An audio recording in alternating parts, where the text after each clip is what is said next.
Talk a little about any kind of real life preparation you guys did with when it comes to getting into a shark cage with real sharks out there. Well, for me, I watched a whole bunch of shark documentaries because I have a fascination with sharks, and I always have, so I've learned what attracts them and things like that, so I felt pretty schooled up and pretty prepared going into it.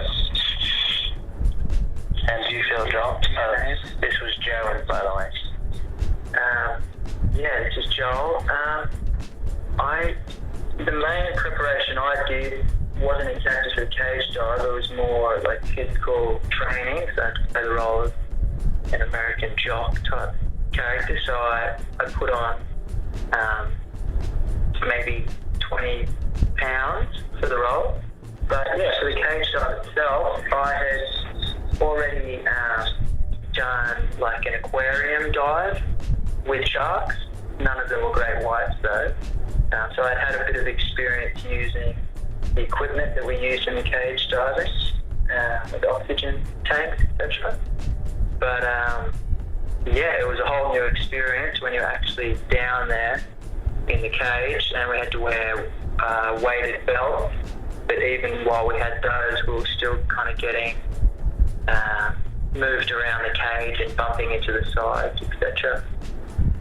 Can you guys talk a little about the mixture of what we see when it comes to you guys being in there with real sharks versus the CGI that was added at some point? Well, this is Gerald, and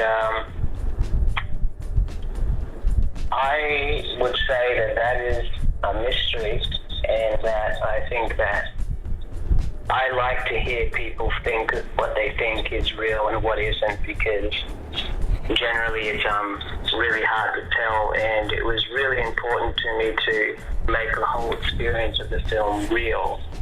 And so we shot with real sharks. Everything that we did with cage diving in the cage dive was real.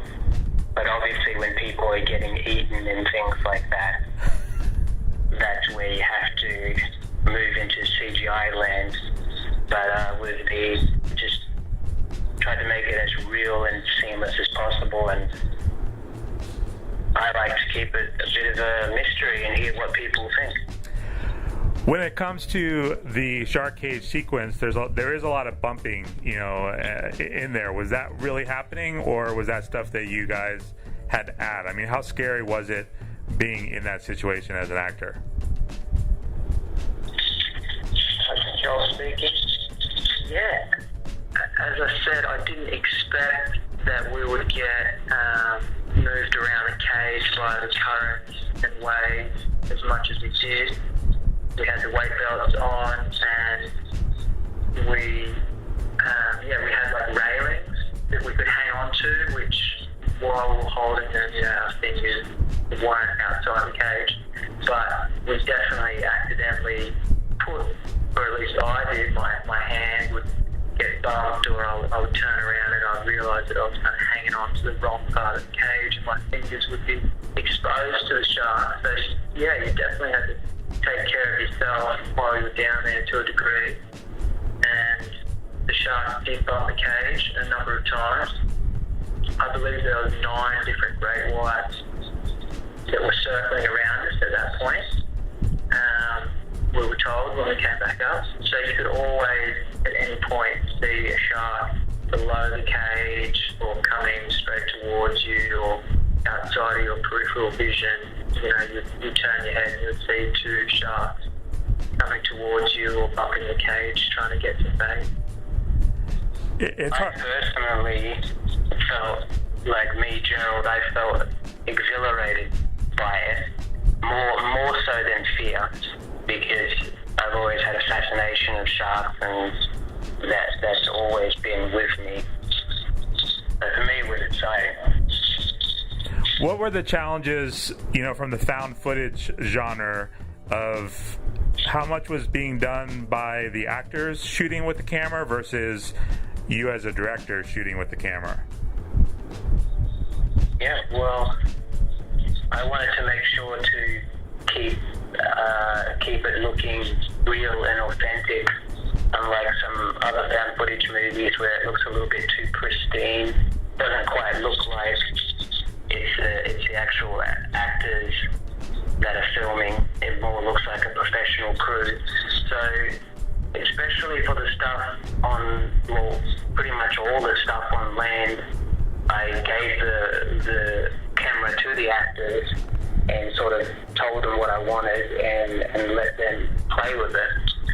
But because when we got into the water, a lot of the scenes were storyboarded because specific things was happening with the sharks and there was CGI. I got in the water with them and I was filming everything in the water. The original film was based on a true story, and I know the second film was based loosely on actual things that had happened with people getting literally stuck outside of their boat. What kind of research or real stories had you guys heard in writing this when it came to rogue waves and specifically shark attacks? Well, the idea comes purely from my imagination, but as I was researching, I did hear that quite a while ago, I think maybe it was 2008, in South Africa, that a rogue wave had knocked over a shark cage dive experience, but they got people out of the water quite quickly, and but that was kind of cool that I read that, because I was like, oh, it could happen. It did happen, and what would happen if it did? What do you think it is about sharks, dating back to the original Jaws, to your film 47 Meters Down, The Shallows? They're just, every year we seem to get at least one new shark movie, and then we also have Discovery Channel's Shark Week. What is it that fascinates people, do you think, to this day in Hollywood about sharks? Well, I think that it's because it's kind of like dinosaurs, except for we don't have dinosaurs anymore, they're extinct, but we still manage to have these prehistoric creatures that are, experts in being predators, and they've remained largely unchanged for millions of years. Apart from that, they've gotten smaller. So they're like these real life, for lack of a better word, monsters, because they're not monsters, but they're kind of like these real life, fascinating, scary type of creatures, and they just happen to make really great antagonists